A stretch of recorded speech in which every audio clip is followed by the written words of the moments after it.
आज की इस प्रेस वार्ता में आप सबका स्वागत है।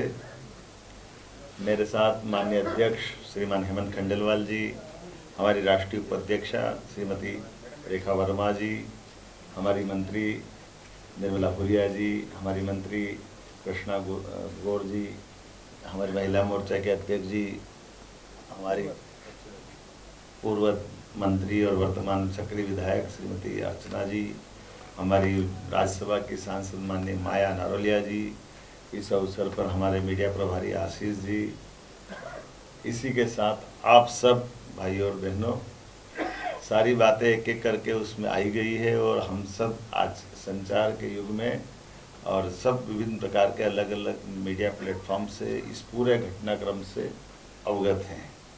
ये भी सही है कि जो घटनाक्रम अपने इस लोकतंत्र के अंदर एक बहुत निर्णायक दौर तक पहुंच गया था, हम सब कमोबेश उस घटना को, घटना के कारण को, घटना को घटने से दुर्घटना में बदलने वाले लोगों को सब ने गौर से देखा है।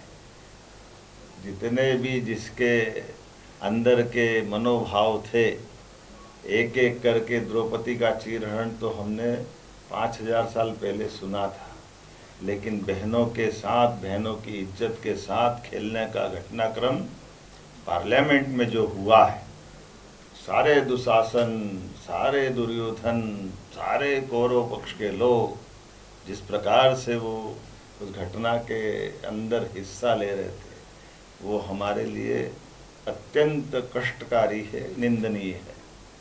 मैं आज के इस अवसर पर बहनों की मौजूदगी में बोलना चाहूँगा, माननीय प्रधानमंत्री जी ने जो निर्णय लिया था, माननीय गृह मंत्री जी प्रस्तावक बन करके जिस ढंग से उस बात को लेकर के छोटी छोटी बात प्रारंभ से हर बार जैसे कि होता आया है, थोड़ा सा बड़ा मन करके माननीय मोदी जी ने तो सभी को खुला पत्र भी लिखा था कि इस मुद्दे पे हर दल के लोग हर प्रकार के प्लेटफॉर्म से कहीं कोई बाल बराबर भी बाकी नहीं रह जाए, ये कि कोई किसी में कहे कि भाई हमको लिखित में नहीं दिया, हमको बोला नहीं, हमको बताया नहीं, हमसे चर्चा नहीं की। जिस अधिनियम पे 2023 में सबने यूनानिमस होकर के पहले एहसास कराया था कि हाँ, इस महिला आरक्षण के मसले पे हम सब साथ, पलटू राम पलटी खा गए। क्यों? क्योंकि यह अवसर परस्ती का सर्वोच्च उदाहरण पेश कर रहे थे। 23 चुनाव की तरफ जब थे तो तुरंत तैयार हो गए। अब चुनाव की बेला जब 3 साल बाकी है तो फिर उसमें अपनी अवसर परिस्थिति का रास्ता ढूंढ करके कितना गंदा खेल खेला, कभी सुन करके, देख करके, विचार करके भी अपने आप पे अपोजिशन के लोगों पे घृणा आती। कहाँ उत्तर दक्षिण का झगड़ा है? किसने कह दिया उत्तर दक्षिण का झगड़ा? लेकिन अपने चुनाव जीत को लेकर डीएम की पागल हो गई। जिस ढंग से वो विषय ले जा रहे हैं, ऐसा लग रहा है कि वो इस लोकतांत्रिक ढांचे के बारे में क्या विचार कर रहे हैं। ये कोई घृणित मानसिकता नहीं, ये अलगाववादी मानसिकता है। मैं इसकी कटु शब्दों में निंदा करता हूँ। दूसरे, तीसरे, चौथे, हर कोई अलग अलग प्रकार से अपनी पूरी घटना का तमाशा बनाने पे तुले। एक बड़ी बहन, बड़ी नारी हूँ, लड़ सकती हूँ, लड़ नहीं सकती हूँ। नारियों के किस्मत का फैसले को सत्यानाश करके तुमने उनको दुरावस्था में डालने का पाप किया। वो पाप जो उनके राजीव गांधी जी के काल में हुआ था, जब सुप्रीम कोर्ट से निर्णय हुआ 3 तलाक का। ये वही परिवार है जिस परिवार ने विषबेल की तरह सदैव लोकतंत्र में सबका माखोल उड़ाया। ये उसी की कल आगे की कड़ी है। जब बहनों को अधिकार मिलने की बात आई तो अपने कुतर्कों के बलबूते पर, किंतु परंतु लगाते लगाते जिस प्रकार से लज्जित करने का काम किया, नारी ने नारी को अपमानित करने का बहुत गंदा खेल खेला हम सबके सामने, और बड़े मुस्कुरा करके। पता नहीं अंदर की आत्मा क्या कह रही थी। भारत में बात हो रही थी कि अमेरिका में हो रही थी? बहुत कष्ट के साथ बोलना पड़ेगा। ये जो भाव थे अंदर से, और क्या क्या शब्द और किसे शब्द बोल करके बोली जा रही थी बात।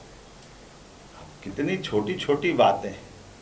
अगर 1971 में 55-54 करोड़ की आबादी थी, तो वो सीटें अगर आज 140 करोड़ के बाहर अगर हो जाएगी तो उनको नहीं बढ़ेगी इस अनुपात में। बच्चे को भी मालूम है कि जो आबादी 1971 में थी परिश्रमी मन में, वो स्वाभाविक रूप से बढ़ना चाहिए, और बढ़ेगी तो सीटें भी बढ़ेगी, और सीटें बढ़ेगी तो कौन से राज्य की घटेगी। इसी सावधानियों को लेकर के माननीय गृह मंत्री जी ने कदम कदम पर पूरे जवाब देने के पहले बीच बीच में हर बात स्पष्ट करते गए। कोई झूठ मत फैलाओ, कोई गलत मत बोलो, कोई कन्फ्यूजन मत करो, उत्तर दक्षिण का भाव फालतू की बात।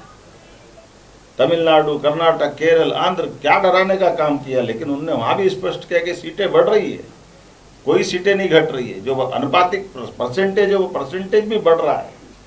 हर चीज स्पष्ट करने के बाद भी कोई सोए को जगाया जा सकता है, लेकिन जान करके जो आंख नीचे उसको कैसे जगा सकते, ये उसके उदाहरण है।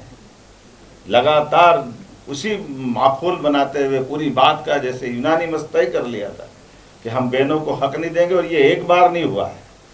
ये परंपरा, हर वो बात जो ये बोल रहे हैं, जो माननीय अमित जी ने भी कहा है हमारे सबके सामने कि 2014 के पहले जिस आरक्षण की बात अभी कर रहे हैं, 14 के पहले क्यों नहीं कहते थे।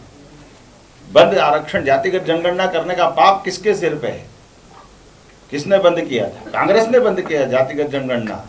और ऐसे में हर वो प्रश्न, जिस प्रश्न के बलबूते पर जो प्रश्न के उत्तर वो वर्तमान सत्तारूढ़ दल से मांग रहे थे, वो अपनी आत्मा से मांगे तो उनको अंदर का पाप दिख जाए।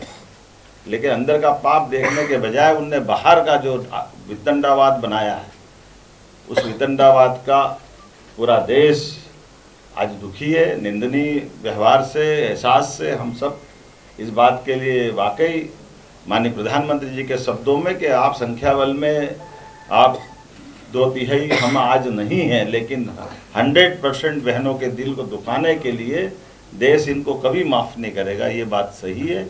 इसलिए अब मैं इस पे और ज़्यादा न बोलते हुए, सारे प्रेस की बातें आप तक आ गई। अब हमारी बात, चूँकि सबसे बड़ी अदालत जनता की होती है, सबसे बड़ी पंचायत जनता की होती है, इसलिए पूरे देश के अंदर हमारे सरकार के माध्यम से, हमारी पार्टी के माध्यम से, समाज के माध्यम से, सभी प्रकार के आपके मीडिया के बंधुओं के माध्यम से ये बात जन जन तक पहुंचाने का निर्णय हुआ है। कल अपने इसी प्रदेश के अंदर एक बड़ी रैली निकाल करके, पदयात्रा निकाल करके, एक आक्रोश सभा के नाते से हम बहनों का हक उनको दिलवा के रहेंगे, और जिनने पाप किया उनके सारे पर्दाफाश करने का काम इस आक्रोश के माध्यम से करेंगे। उसकी पहली कड़ी आज की पत्रकार वार्ता है, दूसरी कड़ी कल का हमारा ये प्रदर्शन है। आगे फिर हर 2, 3, 4 जिले में एक एक प्रदर्शन के कार्यक्रम होंगे। सभी नगर पालिका, नगर निगम, नगर पंचायत सभी दूर फिर प्रस्ताव पारित होंगे। जो ये निंदनीय घटनाक्रम हुआ, विधानसभा का 1 दिवसीय सत्र बुलाएंगे, उस सत्र में भी पुनः इस तरह की बातें सामने लाने का प्रयास करेंगे। अब हम रुकने वाले नहीं हैं। हमारा सबका, जो आपने सबने देखा कि जो देश का आधी आबादी के साथ जो दुरावस्था का या एक तरह से जो दुर्व्यवहार किया गया है, उसके सारे विषयों को सबके सामने लाने का अब हमारी सबके द्वारा निर्णय हुआ है। मैं उम्मीद करता हूं कि आप सबका साथ मिलेगा, और दूध का दूध, पानी का पानी, ये सबके बीच करके रहेंगे। देखो, ये अंदर का सच सामने आता है। हम नहीं बोल रहे तो कांग्रेस की नेत्री बोल रही है, और ये कांग्रेस की बहन वो नहीं बोल रही है। आरिफ मोहम्मद साहब ने राजीव गांधी की सरकार में 3 तलाक के मसले पर सबके सामने ये विषय उठाया था कि ये विषय दुनिया में कई मुस्लिम देशों के अंदर भी 3 तलाक नहीं था, लेकिन राजीव गांधी प्रोग्रेसिव कह रहे थे उस समय। तो कंप्यूटर का युग आया था, पता नहीं क्या क्या बहुत बातें हुई थी, लेकिन तब भी कट्टरपंथियों के आगे झुककर हुए बहनों के साथ जो अन्याय का काम किया था, ये उसी बातों की पर्दे खोल रही है हमारी कांग्रेस की नेत्री, और इसका जवाब कांग्रेस को देना चाहिए। अनुराधा जी का प्रश्न दीदी क्लियर बैठिए। दोबारा बोल रहा हूँ, जो 23 में कहा था कि 29 तक बहनों को अधिकार देंगे, जब 29 तक के लिए हमको निश्चित रूप से जनगणना का बेस लेना था। उस जनगणना के बेस के लिए हमको मजबूरी में 2011 पे जाना पड़ा। हम भी जानते हैं, अगर ये वर्तमान की जनगणना और ये सब आकलन करेंगे तो ये 34 के बाद जाएगा। तो ये हमारी उस प्रतिबद्धता को हम साबित करने के लिए लेकर के बिल आए थे, और ये तीनों बिल के पीछे भाव वही था। लेकिन जैसा मैंने कहा कि इनको ना अटल जी की सरकार में देने की इच्छा थी, ना मनमोहन सिंह की सरकार में तो पेश ही नहीं कर पाए थे। तो ये जो लगातार कांग्रेस का और कांग्रेस के साथियों का जो व्यवहार है, ये व्यवहार सदैव बहनों के विरुद्ध है। विजय बघेल, भास्कर डिजिटल। आपकी जानकारी के लिए हमारी पार्टी ने जब से विषय उठाया था, हमारे संवैधानिक व्यवस्था में जहाँ जहाँ भी हमारी पार्टी की व्यवस्था, हम उसमें आरक्षण पे काम करते हैं। मनोज सेन। अभी 2 स्थानों पर चुनाव है, पश्चिम बंगाल और तमिलनाडु। आप भी पश्चिम बंगाल से लौटे हैं और वहाँ तो महिला नेत्री मुख्यमंत्री रही है टीएमसी की, लेकिन अब उन्होंने अपने प्रचार का तरीका भी बदला और ऐसा लग रहा है कि वो आपका जो परिसीमन का मुद्दा है उसको उठाकर जनता के बीच, इसको कैसे आप? देखिए, ये शुरू से भ्रम की राजनीति करते हैं और इसीलिए महिला आरक्षण भूल करके परिसीमन की बात ला करके, अगर आरक्षण लगेगा तो 33% लगेगा, तो परिसीमन तो उसके अंदर की अंडरस्टूड जो बात थी। लेकिन जान करते, जैसे मैंने कहा, इनको महिला आरक्षण देना ही नहीं था, इसलिए इस तरह के भ्रम को खड़ा करके ये बच के भागने का तरीका था। मृगेंद्र सिंह।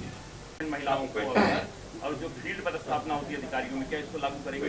देखिए, हमारा राज्य एकमात्र राज्य है जिसकी 17 कलेक्टर महिलाएं हैं। ये हमारा राज्य है। जो हमारा ब्लाइंड संभागायुक्त है, लेकिन कोई बात नहीं, दिव्यांग है, हमने उसको मैदानी पोस्टिंग दी, कलेक्टर भी बनाया। हमारे राज्य के 10 से ज़्यादा जिले ऐसे हैं जहाँ एसपी भी महिला है, कलेक्टर भी महिला है। हमारा एक संभाग ऐसा है, एसपी, कलेक्टर, संभागायुक्त, जिला पंचायत, जनपद पंचायत सब बहने, और कुछ ही। मुझे लगता है कि बहुत धन्यवाद।